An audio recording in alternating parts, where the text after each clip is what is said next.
All right, on this episode, we're going to talk about WPW, what it is, how to identify it, and how to treat the dysrhythmias that it can manifest. So patients with Wolff-Parkinson-White syndrome have an accessory pathway in the heart. It's called the bundle of Kent. And it bypasses the AV node, typically goes through either the right or left atrioventricular wall. Um, call that type A and type B, depending on which way it enters the heart. And it can have some classic EKG presentations that we're going to go through to help differentiate. But in essence, the problem here is that that accessory pathway does not have the rate limiting effects, the conduction limiting effects that the AV node has. And if we go back to electrocardiology 101, the AV node functions as the protector of the ventricles. It has a rate limiting effect. It prevents rapid impulses from being conducted down. It kind of leaves those cells can stay locked in that absolute refractory period. And if subsequent impulses fall in the AV node while it's still in its cycle, it falls dead rather than being conducted down. That's a wonderful defense mechanism. Without the AV node, every patient that went into AFib, all of those fibrillatory impulses would be conducted into the ventricle. And so then the atrial fibrillation would transition to ventricular fibrillation or profound ventricular tachycardia, and the patient would go into cardiac arrest. So hooray for the AV node protecting us from death.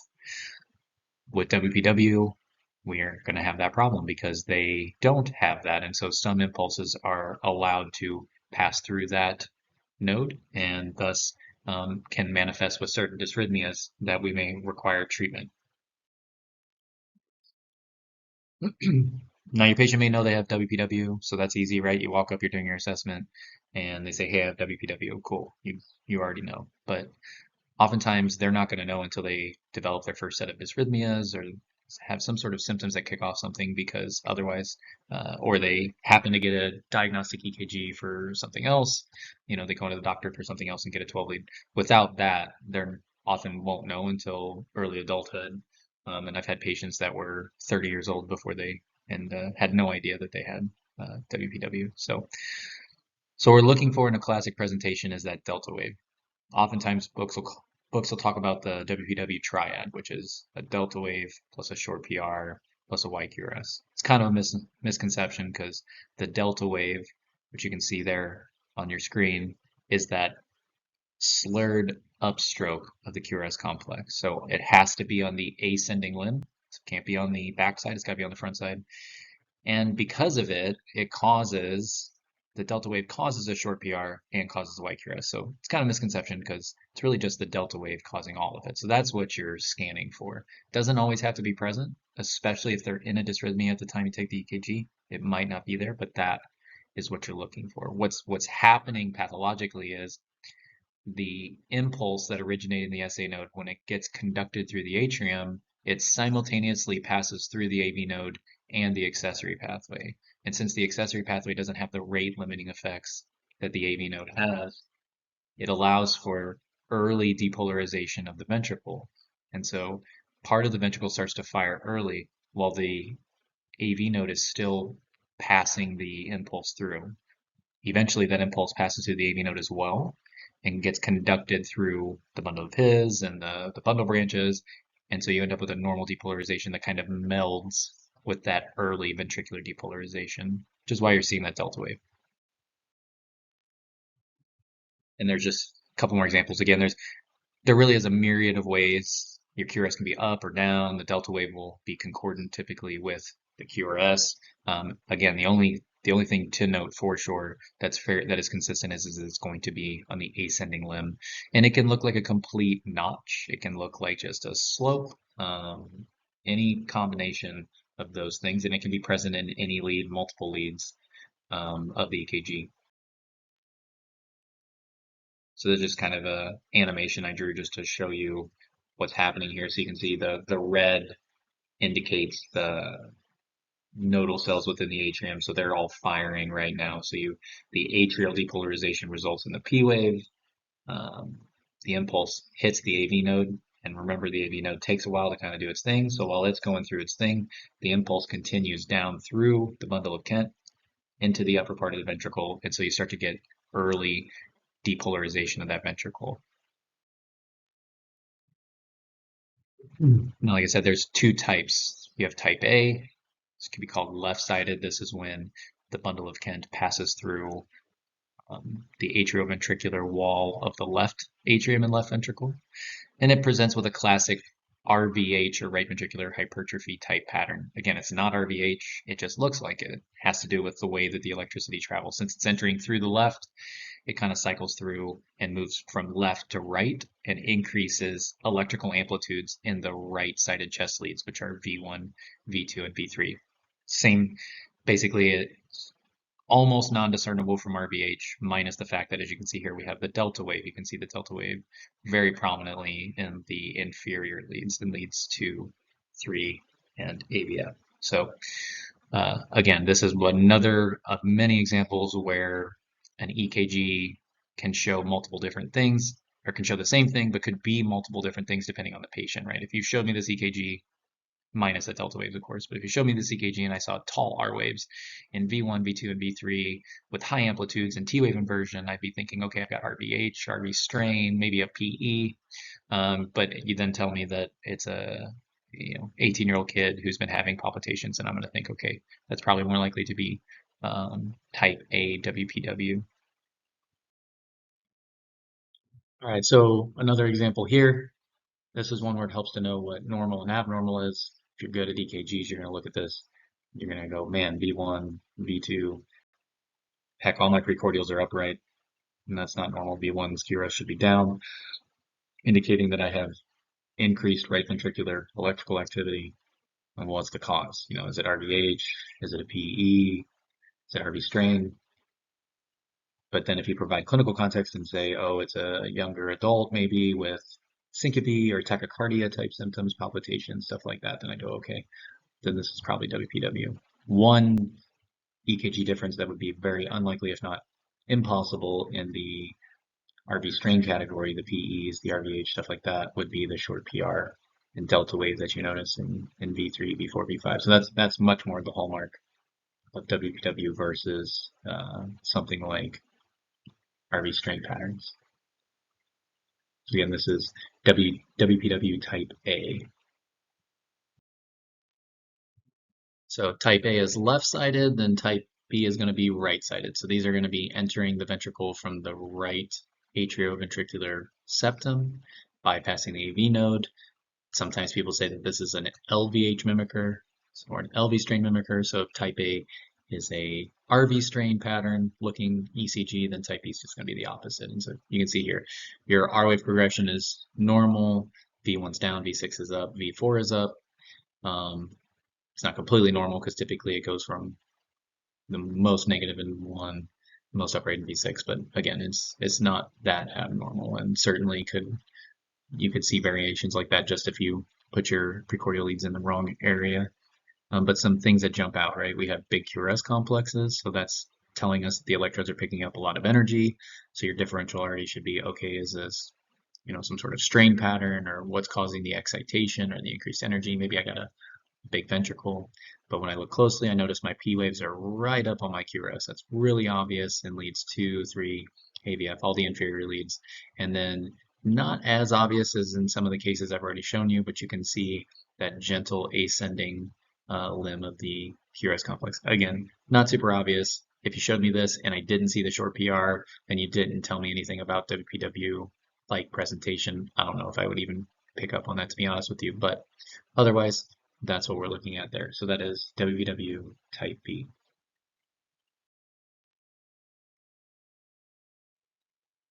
And another example here, you've got the delta wave a little bit more obvious in certain leads. So if you look at lead V1, you can see that inverted notch right before the QRS. That's actually a delta wave. Not as obvious because it's down. Humans are better at picking up waves on the EKGs that are upright than they are down, but that's what we're seeing there. You can see that same concept. You can actually see a little bit of the notching delta wave in lead 3. You can see it in upright in lead 2. You see, if you look really closely, you'll see a P wave, and you'll see a tiny notch right for the QRS complex. That's your delta wave present. So this is another WPW type B presentation. And one other thing to note, you see the giant QRS complexes in V4 and V5.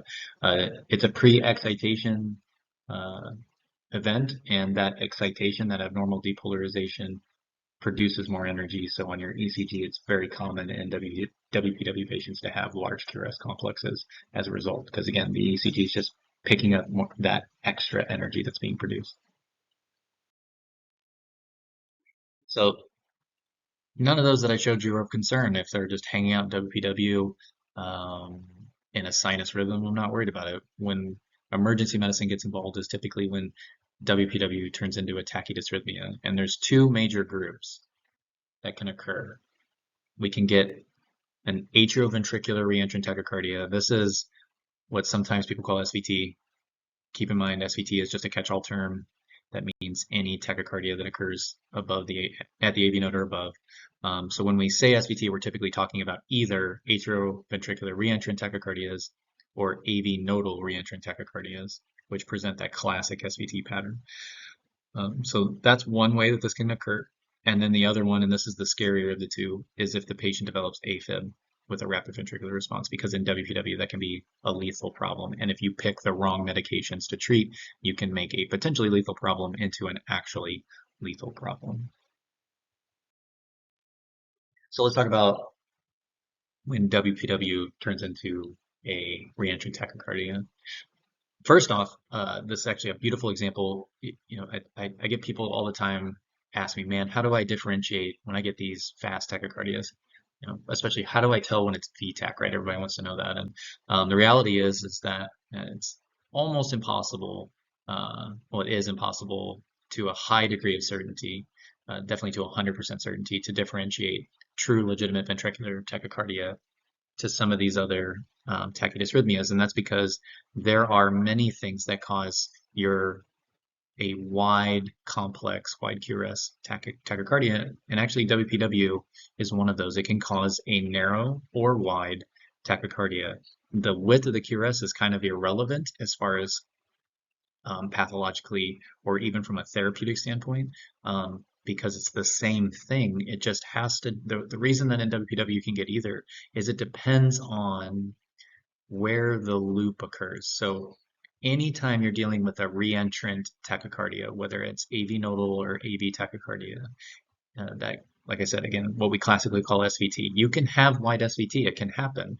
I know that's not how most of you were taught in paramedic school. I do teach my paramedic students both, but I know classically, like when I went through school, it was, narrow QRS, fast, no P wave. We're calling that SVT. If it's wide, we're calling it VTach, but it's just not that simple in real life. And even the AHA recognizes that because they don't call it VTach in the algorithm anymore. If you look, they use the lawyer answer of they call it a wide complex tachycardia because they acknowledge that just because it's a wide QRS with no P waves and it's fast does not make it ventricular tachycardia. And WPW and other re-entrant tachycardias are examples of this, because what happens in a re-entrant tachycardia is an abnormal loop occurs within the atrioventricular circuit. And so that loop that occurs rotates, and it can either rotate with the normal flow, what we call of electricity, meaning that it passes through the AV node. The impulse comes from the atria, passes through the AV node, then goes to the ventricle before coming back up and looping around. We call that orthodromic conduction. Or you can have antidromic, where it's going in the opposite direction. If you have antidromic conduction, because of the way that the impulse is conducted through, there's often a delay in the conduction. The impulse does not travel at the same speed or with the same dromotropic effect that you would see in an orthodromic conduction, and you end up with a wide QRS that's very fast and very regular, and there are no P waves, and it is essentially non-discernible on ECG from ventricular tachycardia. So again, in orthodromic conduction, the impulse origin originates in the AV node, or at least travels through from the atrium through the AV node into the ventricle, and then back up through the accessory pathway. In WPW's case, that would be back up through the bundle of Kent, and you get orthodromic conduction. And that orthodromic conduction is going to result in a classic, what we would normally call SVT pattern, a very fast rhythm that can exceed 300 beats per minute, with a narrow QRS and no P waves. You can see their classic presentation very clockwork regular, which is the hallmark of any of these circuit dysrhythmias, the re-entrant circuits. When they create that loop, they become very regular in rhythm, and they are typically unaffected by exogenous or endogenous stimuli. So fear, pain, anxiety, shock typically don't affect the rate like they would in things like sinus tachycardia, right? If you get nervous, your heart rate goes up. If you're in SVT, it's going to remain unchanged because your catecholamine surge is going to leave the circuit unaffected. So as far as treatment, if you have unstable, excuse me, if you have unstable SVT, uh, that's orthodromic. You can follow your ACLS and synchronized cardiovert. I would always caution if you have unstable orthodromic reentrant tachycardia, that's very rare. And I'd be making sure I'm not missing something, like perhaps the patient has some sort of underlying shock pathology, and it's maybe this SVT is catecholamine induced, meaning their endogenous catecholamine surge precipitated the SVT. And so in this case, the hypotension is actually associated with the underlying shock state and not the tachycardia.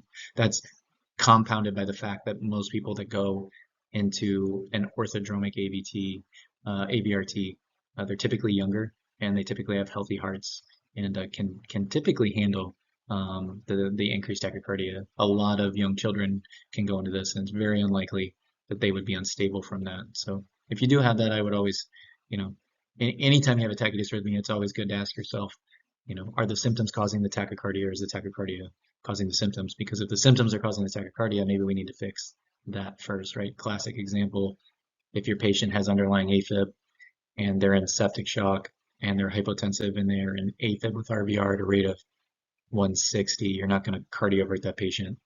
The tachycardia is compensatory to the hypovolemia and vasodilation. You're going to treat that patient with fluids and vasopressors. As far as a stable patient, you're going to follow ACLS algorithm works pretty well. You can do our vagal maneuvers. Remember, the revert trial showed a huge improvement in conversion if you're using a modified Valsalva. So we're having them blow into a syringe and then laying them back and lifting their legs up. That had a really high conversion rate compared to standard vagal maneuvers. Besides, nobody wants somebody to poop on their stretcher anyways, so it's easier to do this. You can trial adenosine, really high conversion rate, and then cortisone or metoprolol, really high conversion rate. I'll typically ask my patients, I like informed consent. I don't just jump straight to adenosine. I also absolutely despise the idea of just giving adenosine as an analysis. As some people will give adenosine to quote unquote slow it down so you can see what you're looking at. A, just get better at EKGs, and B, adenosine makes your patient feel like shit. And it literally stops their heart and kills them for a few seconds just so you can read their EKG. That seems a little overkill. So I don't subscribe to that ideology, and I know it's very prevalent. I can't stand it. Adenosine works very well. It's very safe. I understand why we use it.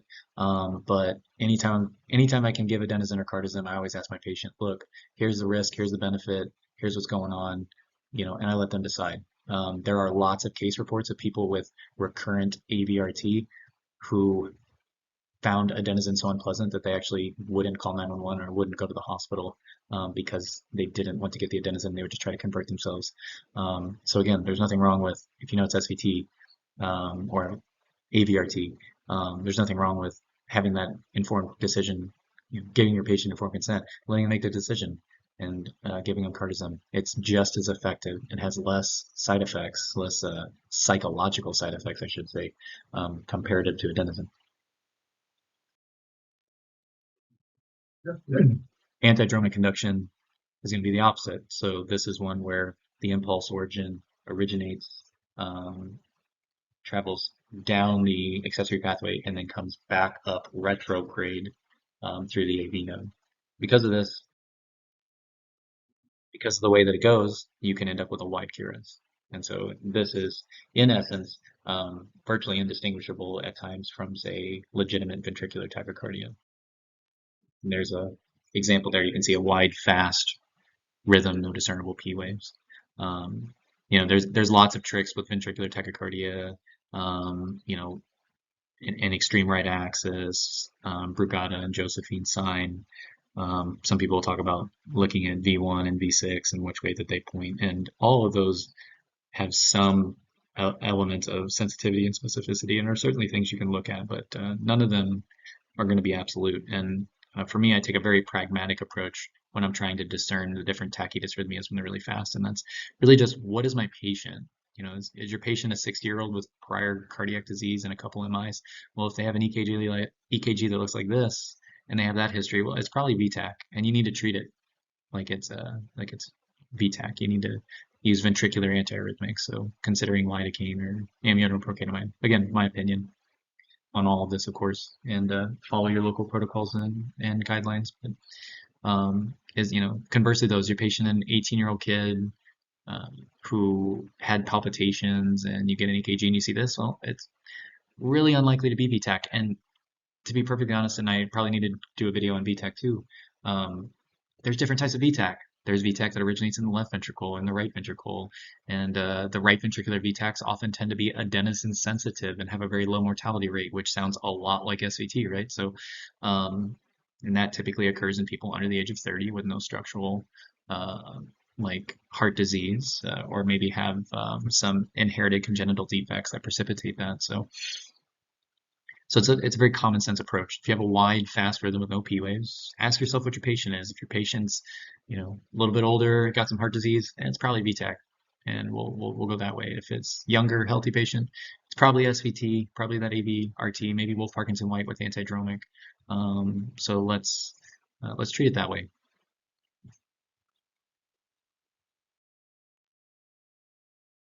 So again, I preface this: follow your local protocols, follow ACLS guidelines, but unstable synchronized cardiovert, stable vagal adenosine. The reason I put amiodarone and procainamide on here is that they're kind of the safer option in this case. If it is antidromic conduction, you could, in theory, use cardizem without problem. However, we don't know for certain based on the EKG or the patient presentation, unless they know for sure that they have Wolff Parkinson White that has been not treated. We don't really know for sure whether it's legitimate ventricular tachycardia or if it is antidromic conduction. And so amiodarone especially kind of is a jack of all trades. It will cover you.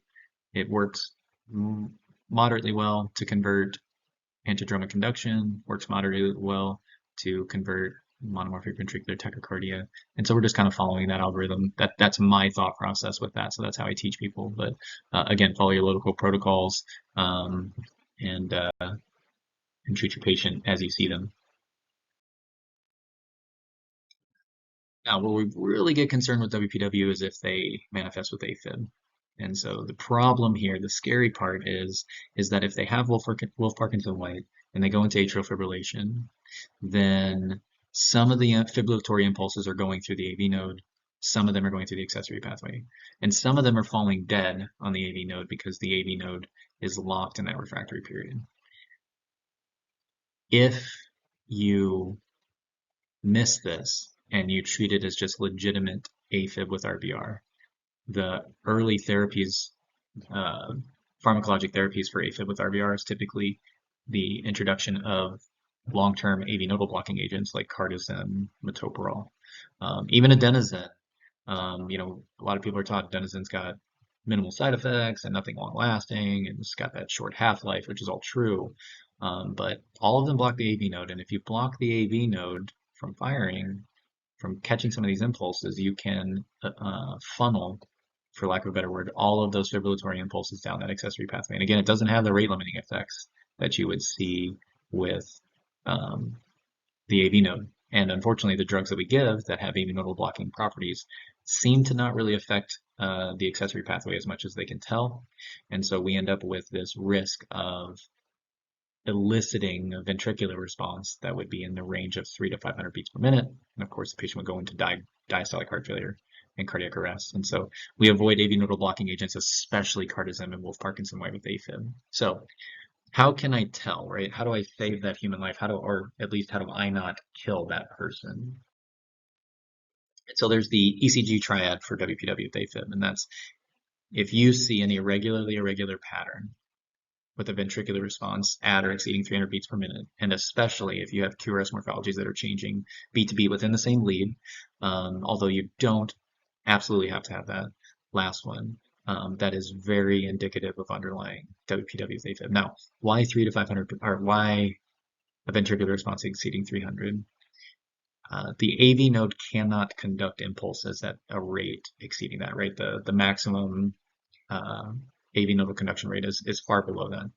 And so, and the SA node as well, right? SA node's max firing rate is 220 minus your age. So if I see 300 beats per minute, then, which again, a real quick and easy way to do that is when you're looking at that EKG, if you see any two QRS spikes where they're one big box apart or less, then that's 300 beats per minute. And so if you're seeing that, then that's predictive that you have an accessory pathway because they don't have that rate limiting effect. They have a rapid conduction velocity. And so if it's irregularly irregular with ventricular responses exceeding that, then what that tells you is, since it's irregularly irregular, that's telling me the most likely underlying rhythm is AFib. And then because the ventricular response is exceeding 300 beats per minute, that's telling me that not only do I have AFib, but I have that accessory pathway. And those two things in of themselves are extremely concerning. When you add in that the QRS shape is changing beat to beat, that just confirms even more so that impulses are being conducted down two different pathways, one through the AV node and one through this accessory pathway, which is eliciting morphologic changes on the QRS complex. And so those things together tell me that I've got a high likelihood that the patient is WPW with AFib. And in that case, you're going to avoid cardizem, you're going to avoid adenosine, you're most likely going to cardiovert them. You can try magnesium. Magnesium is a decent drug for AFib. Doesn't work great. Definitely like cardizem for converting AFib with rate controlling AFib with RVR over mag, but mag is a safer option. So you can try mag. You can try potentially discussions about amiodarone, discussions about procainamide, but ultimately a lot of these patients are going to require cardioversion and then definitively an ablation. And of course, if your patient has an irregular pattern and just tells you they're in WPW, then by default, you don't need to look any further. You have AFib with Wolff-Parkinson-White, and you need to proceed with caution. See a couple examples here. So the QRSs really aren't changing a whole lot beat to beat, but you can look, it's irregularly irregular, and at times you can look in there. Definitely if you look at the rhythm strip along the bottom, about halfway through, you see two QRS spikes that go bam, bam, right at one box width, which is about 300 beats per minute. So this is an example of WPW with AFib. Here I've done a side by side because again, some people go, a lot of people that go into AFib, they have heart disease and they have a left bundle. So how do I tell the difference? Well, with a left bundle, the QRS will be wide, but every QRS within any particular lead will look identical. So you won't have morphologic changes like you see in the example of Wolff-Parkinson-White here, right? You can see in any particular lead, you have different QRS shapes with each beat, which is a hallmark of that WPW presentation. Again, the other thing would be the rate. While you can have really rapid rates with AFib with RVR, you're never going to see a conduction velocity of 300 beats per minute or greater because the AV node is just physiologically incapable of producing that impulse rate. So final thoughts. WPW can present in multiple ways. They typically enter the emergency healthcare system through the manifestation of some sort of dysrhythmia, either a re-entrant AV tachycardia, which can be orthodromic or antidromic, i.e. it can be narrow or wide, or you can have WPW with AFib. If you have the latter of the two, it is important that you recognize the AFib with WPW. It is important you remember that. You need to stick that in the back of your brain for 6 months from now, 3 o'clock in the morning, when you're treating that patient that either rolls into your ED or you go respond to on the ambulance, and make sure that you avoid AV nodal blocking drugs, especially cardizem, in that patient group. All right. Thanks, guys.